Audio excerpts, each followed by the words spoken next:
Ladies and gentlemen, welcome to the Rewind. Ladies and gentlemen, welcome to the Oak Life Show, episode 28. I'm here with Coach Danny Savage. He coaches many things, a little Harlem cross country, a little Hananiga track and field. Really coaches for every school and coaches everything. He's currently a little under the weather, so if there's a little coughing going on, that's where he's wearing a coat and it's 70 degrees outside. It's not 70 degrees outside. Coach, you've been bringing your kids here for a while, specifically runners, jumpers. Yes. Oh, we've some throwers too. Yes. What have you seen in the way of the different? Because you used to not do that a whole lot of strength stuff. That was a kind of more of an afterthought. Can I say we that? did the typical, okay, everybody up in the weight room, we're going to do these 4 exercises, okay, rotates, and, 15 minutes later everybody was done, and we really didn't lift much weight at all, and we really didn't see any gains from it. We didn't see any returns on the time that we were spending, so, we started looking at some outside sources, and I think that was right around when you opened the gym. That worked out well. The timing worked out well there. Yes, very well. What have you noticed in the way of, return now on that? Because now it is more than 15 minutes. Your kids do have to put in a little bit more time. Definitely. So that changes kind of the master plan and stuff like that. Sure. What adjustments within your coaching have you done to make this happen? Well, yeah, I think, we have to be as efficient as possible. Mm-hmm. I think the last couple of years, the big changes we've made is just trying to make sure that everybody's on the same page. The athletes know what we're doing before they get to practice.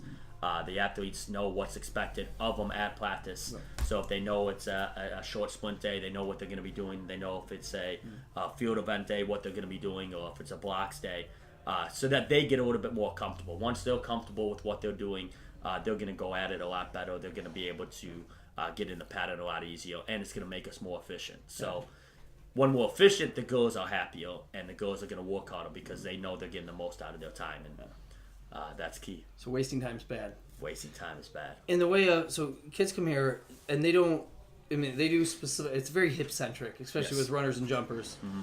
So a lot of squatting, a lot of deadlifting, hipping, hinging, a lot of unilateral lunge, step-up stuff. Mm-hmm. Sometimes they come to practice sore. Yes. Ideally not excessively sore, but a little sore. Sure. Sore early in the season, we're not concerned about.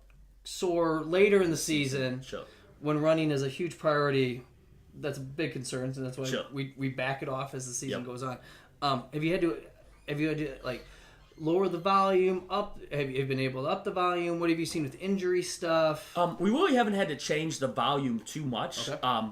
But we have seen a lot less injuries. We've seen a lot less shin splints, a lot less chronic issues. The biggest thing we see with a lot of the girls is a lot more confidence. That's kind of a, one of those hidden bonuses that you might not think about. But the girls walk around with a lot more confidence, knowing they can squat and do some of these Olympic lifts that they thought were maybe just for the guys or the football team or whatnot. And I think they hear some freshmen or sophomores talking about what they're doing, or younger brothers, oh, I did this. And they're like, yeah, I did 20 pounds more than that. So what's your point?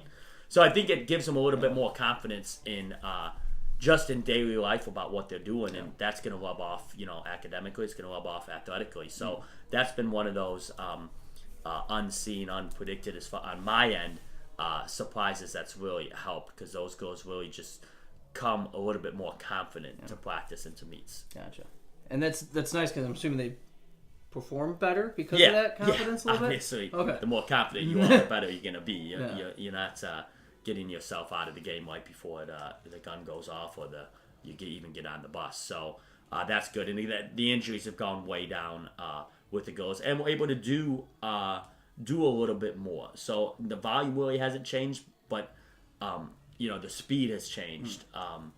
Maybe the technique work that we're doing, we're able to do some more of that stuff, which I don't really consider volume, but you could consider, there's only so much you can do until you get sore, and when you're sore, then you can't handle it anymore. But when all girls get used to the soreness, then all of a sudden it's not, oh my gosh, I'm sore because I did 100. It takes all girls a lot longer to get sore, and when they do get sore, they're more used to that feeling and know how to recover from that feeling. Yeah.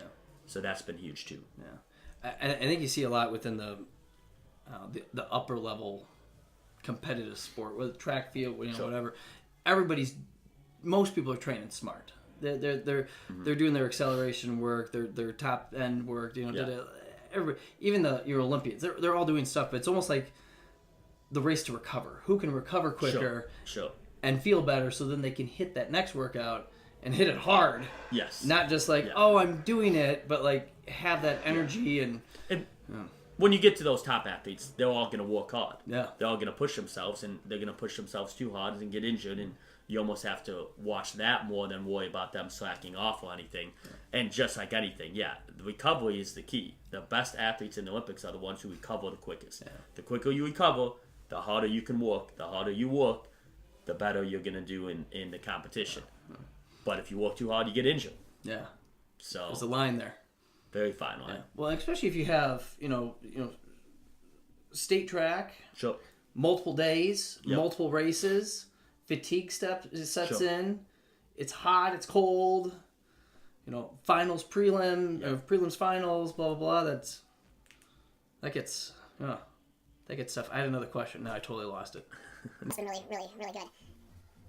I got nothing. Nothing at all. I got a text message though. That must be important. Ladies and gentlemen, we're gonna end on that. Because I can't think, gosh, it was good. Really freaking good. Except for how we're about to end this video. So we're done. Thanks for watching. We'll talk to you later.